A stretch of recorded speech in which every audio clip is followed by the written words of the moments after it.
ज़माने अपनी रफ्तार से चलते और बदलते रहते हैं और यही प्रकृति का नियम भी है, मनुष्य का स्वभाव भी। लेकिन कुछ लोग समय की राहदारी में अपने कदमों की इतनी गहरी छाप छोड़ जाते हैं कि हम हमेशा उन्हें ढूंढते रहते हैं, याद करते रहते हैं। बहारें हमको ढूंढेंगी। इस कार्यक्रम में आज मैं हूं आपके साथ ख्याति भारती और मेरे साथ हैं संजय श्रीवास्तव। ख्याति, जिन लोगों को हम अपने दिलों में बसा लेते हैं, उनको हमेशा याद भी करते हैं और हम उनको अपने ख्यालात में ढूंढते भी रहते हैं। बहुत बड़ी फेहरिस्त है। किसको आप आज अपने श्रोताओं को इंट्रोड्यूस करना चाहती हैं? संजय। आज हम बात करेंगे अपने अभिनय के रंगों से कालिदास, तानसेन, कबीर और मिर्जा गालिब जैसे चरित्रों को जीवंत रूप देने वाले अभिनेता भारत भूषण पर।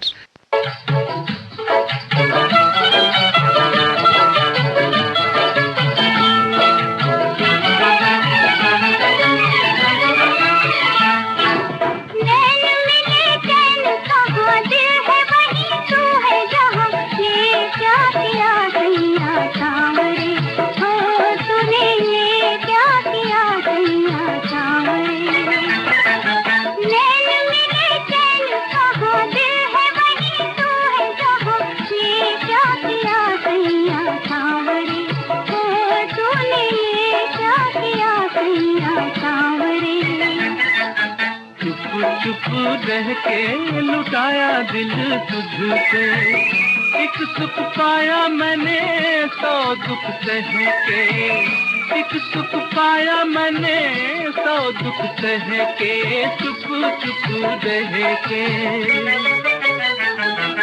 दूर दूर गली गली अब तमाम फैल चली, ये क्या किया सैया सांवरे, हो तूने ये क्या किया सैया सांवरे। कौन से गगन के चले दिल ये मेरा लेके चले, दो नैना तेरे बावरे, ओ गोरी दो नैना तेरे बावरे।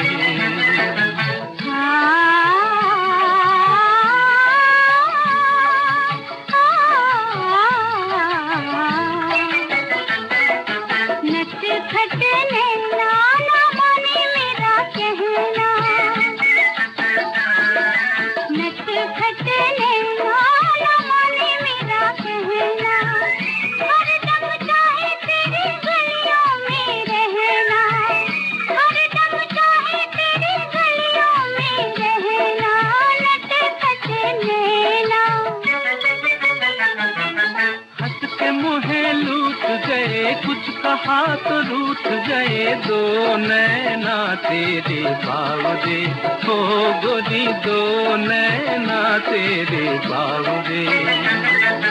नैन मिले चैन कहाँ, दिल है वहीं तो है जहाँ, ये क्या किया सैया सांवरे, हो तूने ये क्या किया सैया सांवरे। ऐतिहासिक किरदार है, उनको पर्दे पर जीवित करने में भारत भूषण का कोई सानी नहीं है। इतना उनका नाम इस तरीके के किरदारों से जुड़ा हुआ है, जिसका भी रोल उन्होंने किया। आपको याद आता होगा, बैजू बावरा फिल्म उन्होंने की थी, मिर्जा गालिब फिल्म उन्होंने की। उन्होंने जो संत श्री चैतन्य महाप्रभु का किरदार निभाया था एक फिल्म में, वो कितना खूबसूरत किरदार था। और ऐसे न जाने कितने किरदार हैं जिनके बारे में अगर हम सोचें तो जहन में सिर्फ भारत भूषण की तस्वीर सामने आती। ऐसा होता है क्योंकि हम जिस किरदार को अपने मानस पटल में एक बार बिठा लेते हैं, वो हमारे साथ पूरी जिंदगी चलता है। आपने देखा होगा कि मिर्जा गालिब का रोल बाद में एक सीरियल आया जिसमें नसीरुद्दीन शाह ने किया, और वो गुलजार ने वो सीरियल लिखा था, जगजीत सिंह ने गाया, बहुत फेमस हुआ। आज की जो जनरेशन है वो शायद मिर्जा गालिब को नसीरुद्दीन शाह के साथ आइडेंटिफाई करती होगी, लेकिन जो हमारी पुरानी जनरेशन है वो मिर्जा गालिब को भारत भूषण के साथ आइडेंटिफाई करती है। इतना जीवंत रोल उन्होंने किया था।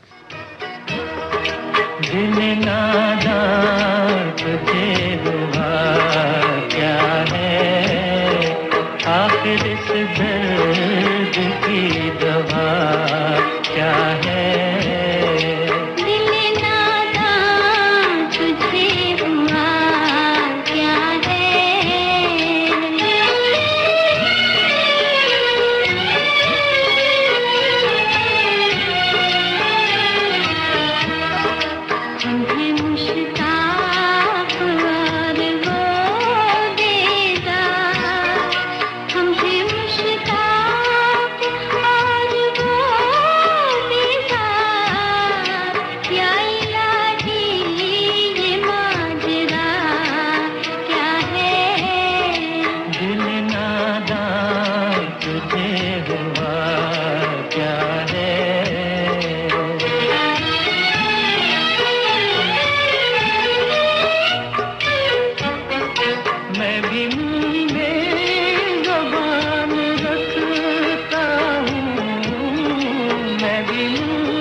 जान तुम पर निसार करता हूँ, जान तुम पर निसार करता हूँ, मैं नहीं जानता दुआ क्या है।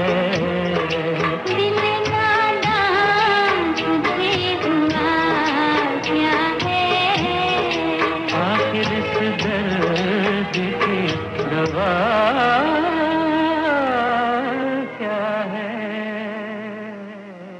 भारत भूषण को अगर आप देखें एक कलाकार के तौर पर, उन पे दृष्टि डालें, बहुत ही सीधा सच्चा सा व्यक्ति, धीर गंभीर व्यक्तित्व।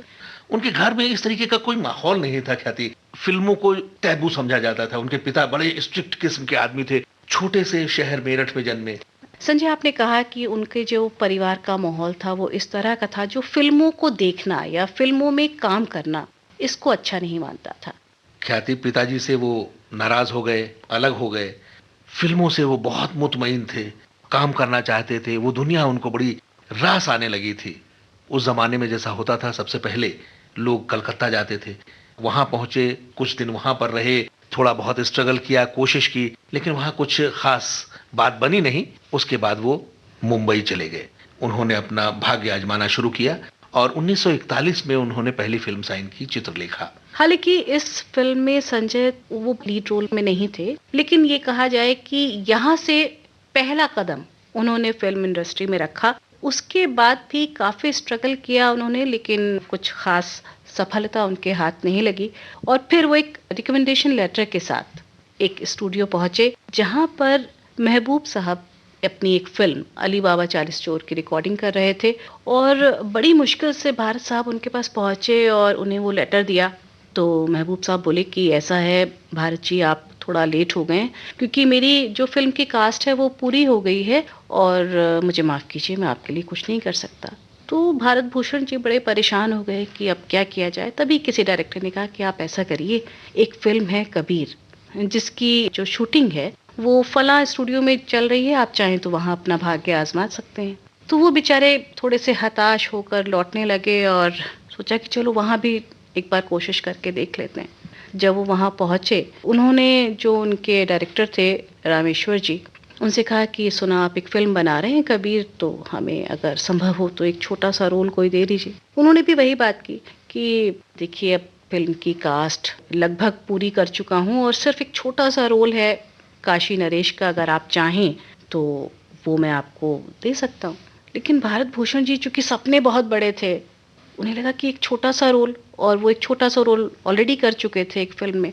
तो वो जब लौटने लगे तो न जाने क्यों रामेश्वर जी ने उन्हें फिर पुकारा, क्योंकि वो उनके से जब बातचीत कर रहे थे तो इतने इम्प्रेस हो चुके थे। उन्हें लगा कि चलिए आप ये रोल तो करिए ही मेरी फिल्म में, मैं आपको एक नौकरी भी दे देता हूँ। और उस नौकरी की जो सैलरी कही जाएगी वो थी सिर्फ 60 रुपए। इस तरह से भारत भूषण जी को एक फिल्म मिली जिसका नाम था कबीर। धीरे धीरे उनके पैर जमने लगे थे और वहां पर फिल्म निर्माताओं से, निर्देशकों से उनकी मुलाकात होने लगी थी और वो एक नौकरी कर रहे थे तो बहुत से लोग वहां आया करते थे। धीरे धीरे उनकी जान पहचान बढ़ती गई। स्ट्रगल भी चलता रहा। करीब 7-8 साल का वक्त गुजरा होगा।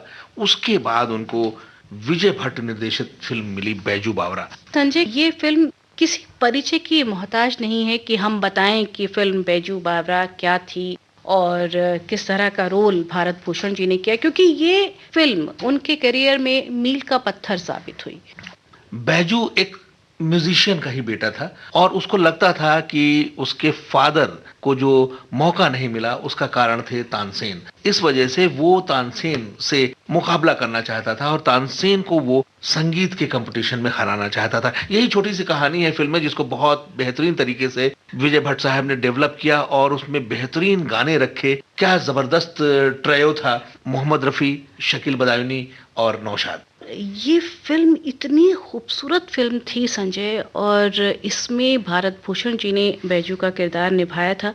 जब आप पर्दे पे इस फिल्म को देखते हैं तो एक जुगलबंदी उसमें आती है जिसमें वो सम्राट तानसेन से संगीत में मुकाबला कर रहे होते हैं, जुगलबंदी चल रही होती है और जो भारत भूषण के चेहरे के जो भाव हैं कि सामने वो शख्स बैठा है जिसे वो अपने पिता की मृत्यु का जिम्मेदार मानते हैं और मुझे उसे हराना भी है और किसी तरह से ये भी नहीं दिखाना है कि मैं कहीं कमतर हूँ। तो वो जो द्वंद्व है वो पर्दे पर दिखाई देता है भारत भूषण जी के चेहरे पर, और पर्दे के पीछे संगीतकार नौशाद ने इस गीत के लिए हिंदुस्तानी शास्त्रीय संगीतज्ञ पंडित डीबी पलुस्कर साहब और उस्ताद आमिर खान जैसे दिग्गजों को एक साथ मिलवा दिया और ये जुगलबंदी हर मायने में एक यादगार जुगलबंदी बन गई।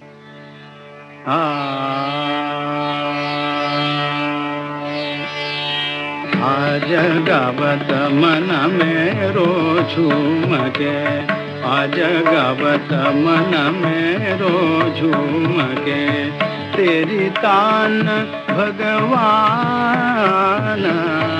आज गावत मन मेरो झूम के, आज गावत मन मेरो झूम के, तेरी तान भगवान।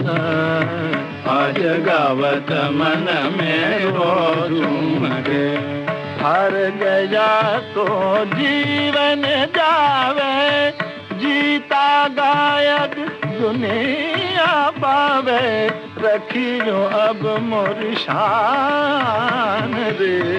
आज गावत मन मेरो झूम के, प्रेम के कारण प्रेमी गावे, तानू से पातर पिघलावे, जगत में रहमान रे। आज गावत मन मेरो झूम के, आज गावत मन मेरो झूम के। सात सुरों के मधुरा मिलन में जादू आज जगा दे। बैजू के संगीत से दाता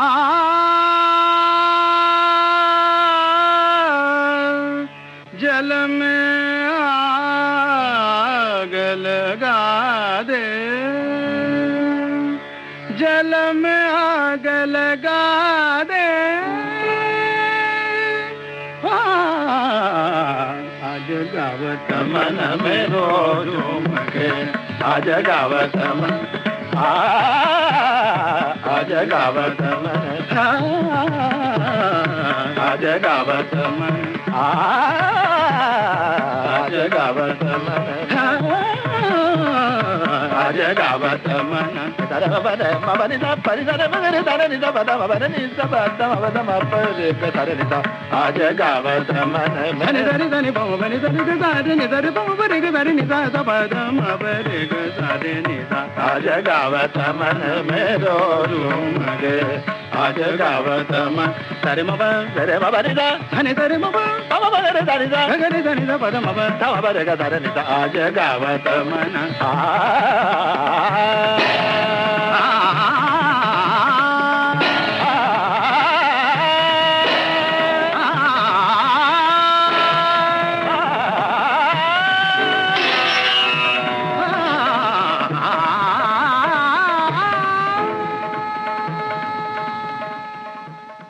इस फिल्म के साथ ये खास बात थी कि 100 हफ्तों तक लगातार फिल्मी थिएटर्स में ये लगी रही और लोगों ने बहुत पसंद किया। ग्रैंड सक्सेस मानी जाती है और आज ये तक बहुत की। बड़ी बात थी उस समय के लिए संजय। इस फिल्म के सभी गीत बहुत ही खूबसूरत थे और बहुत बेहतरीन गीत थे। इस फिल्म के जो गीतकार थे शकील बदायूनी, उनके बारे में ये कहा जाता है कि उन्होंने खुद को इस फिल्म के गीत लिखने के लिए कुछ समय के लिए उर्दू से दूर कर लिया, क्योंकि वो चाहते थे कि शुद्ध हिंदी या बहुत अच्छी हिंदी के शब्दों का प्रयोग वो इस फिल्म के गीतों के लिए करें। इस फिल्म में एक भजन का सृजन हुआ और इस भजन में आवाज़ थी मोहम्मद रफ़ी साहब की, संगीत था नौशाद साहब का, शब्द थे शकील बदायूनी के।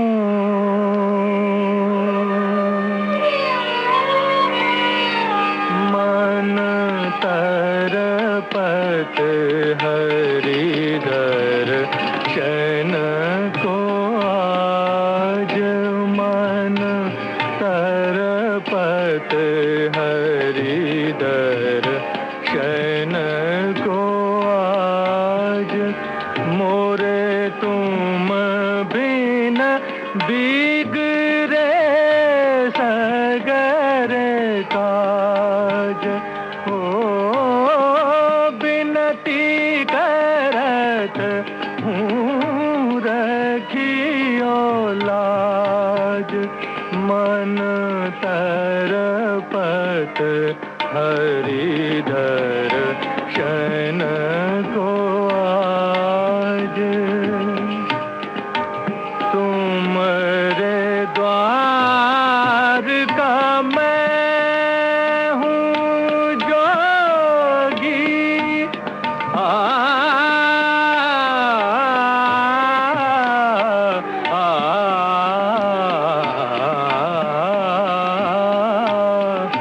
तुमरे द्वार का मैं हूँ जोगी हमारी और नजर कब होगी सुनो मोरे व्याकुल मन का बाज तरपत हरिधर शयन को आज मन तरपत हरिधर शयन को आज बिन गुरु ज्ञान कहाँ से पाऊं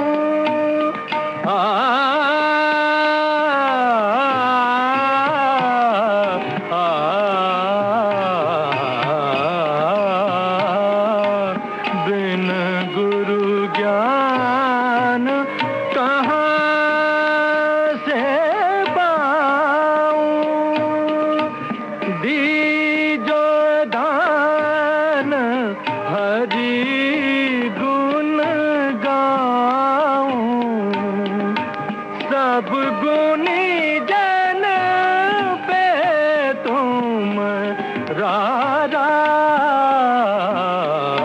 तरपत हरिधर शयन को आज मन तरपत हरिधर शयन को आज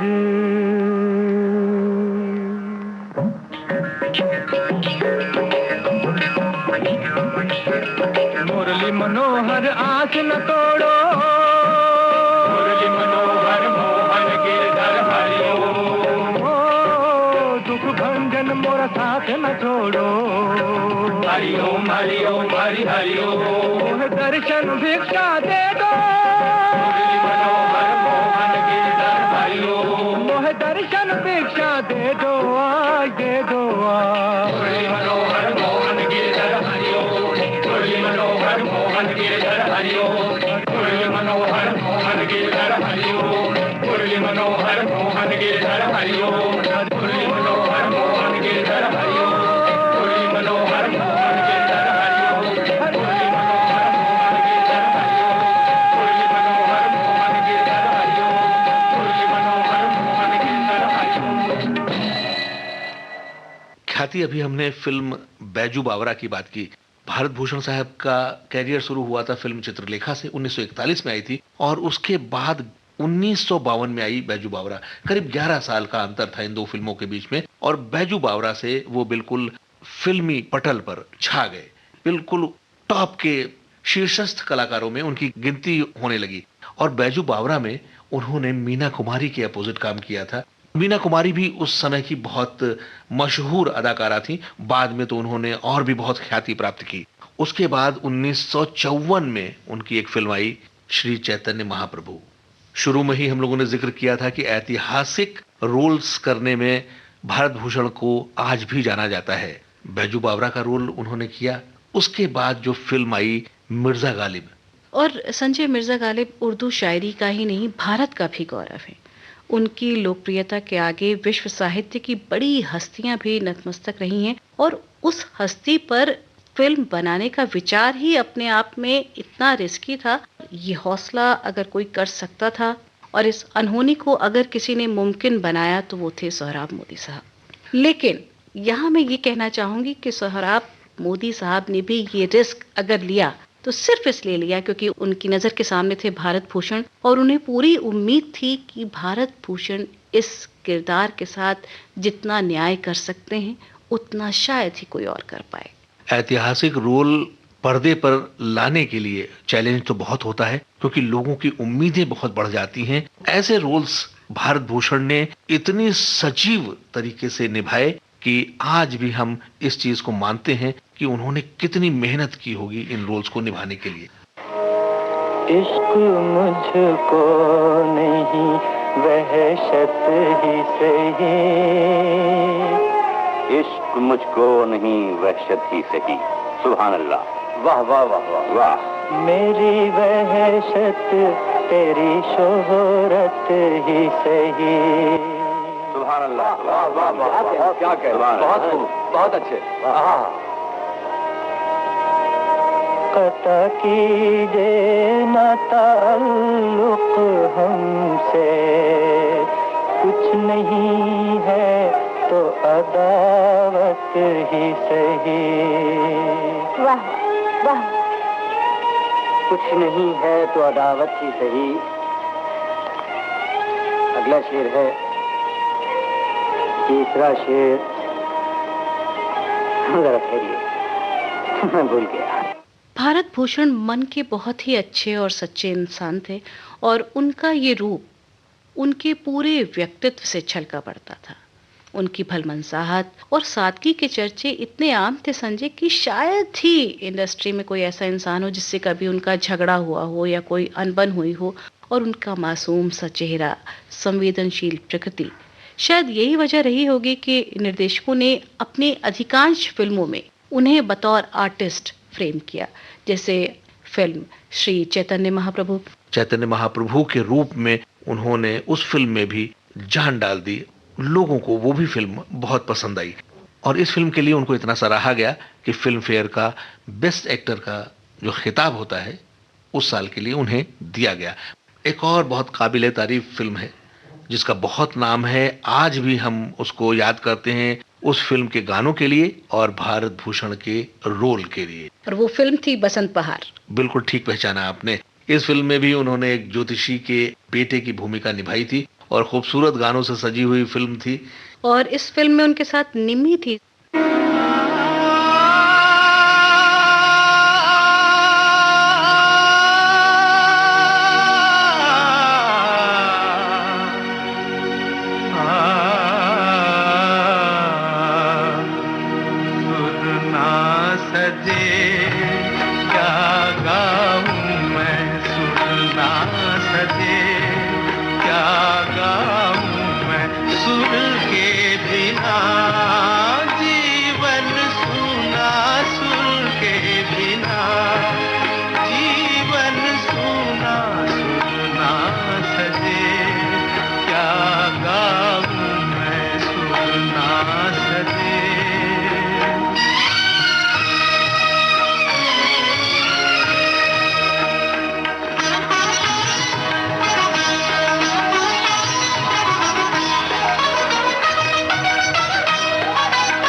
सवेरा इस रात का न होगा सवेरा सुर ना सजे क्या गाऊं मैं सुर के बिना जीवन सुना सुर के बिना जीवन सुना सुर ना सजे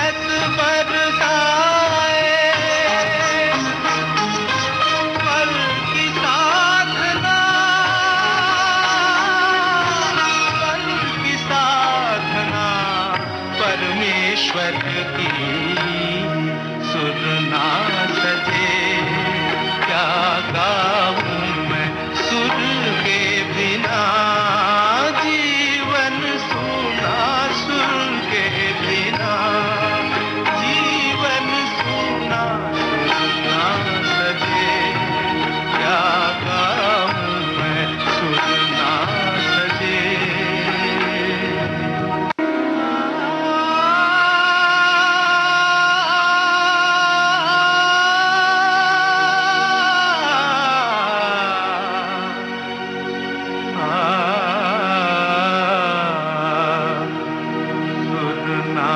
सजे क्या गाऊं मैं सुर ना सजे क्या गाऊं मैं सुर के बिना जीवन सुना सुर के बिना जीवन सुना सुर ना सजे क्या गाऊं मैं सुर ना सजे। ऐसा नहीं था कि जो भारत भूषण साहब थे उन्होंने सिर्फ बहुत ही गंभीर भूमिकाएं निभाई हों या कुछ ऐसे चरित्रों का किरदार निभाया हो जो ऐतिहासिक हों।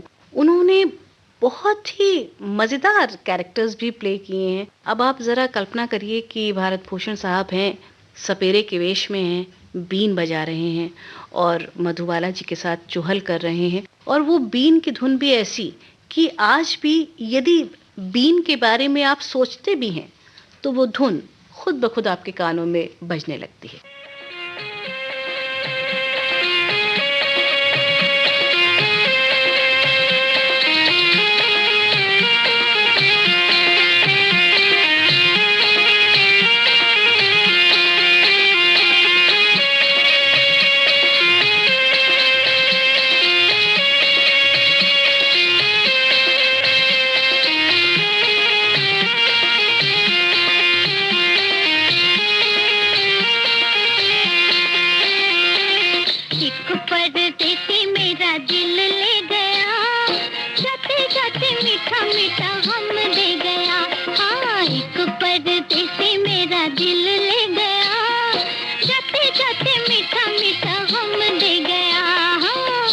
परदेसी तेरा दिल ले गया, मोटी मोटी अखियों में आंसू दे गया।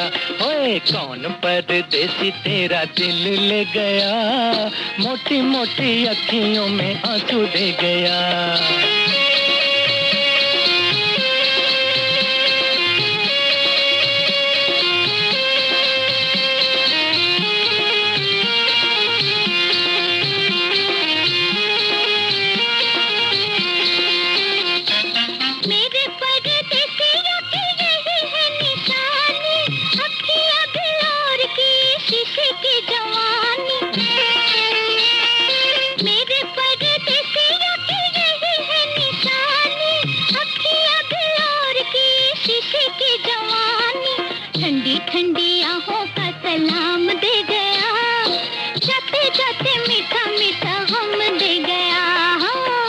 परदेसी तेरा दिल ले गया, मोटी मोटी अखियों में आंसू दे गया। ओए कौन परदेसी तेरा दिल ले गया, मोटी मोटी अखियों में आंसू दे गया।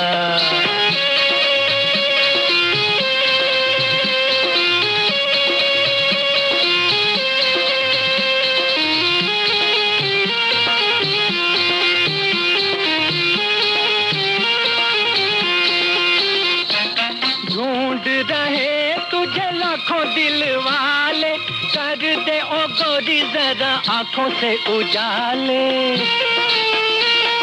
ढूंढ रहे तुझे लाखों दिल वाले, कर दे ओ गोरी जरा आंखों से उजाले।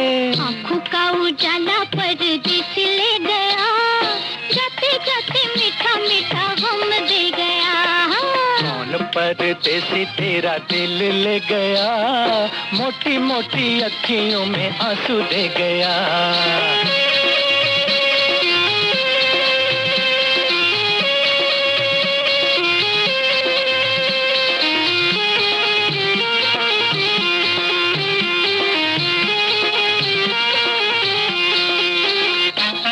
उसको बुला दो, सामने ला दो, क्या मुझे दोगी जो तुमसे मिला दूं।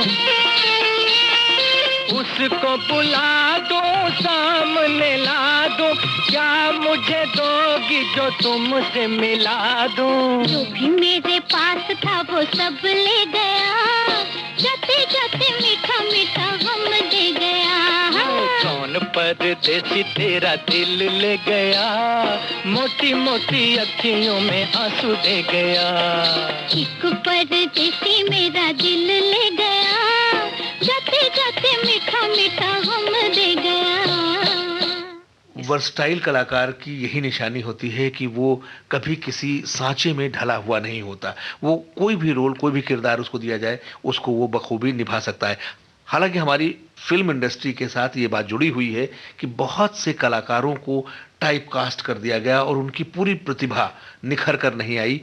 और ये बात भारत भूषण के साथ भी कही जा सकती है।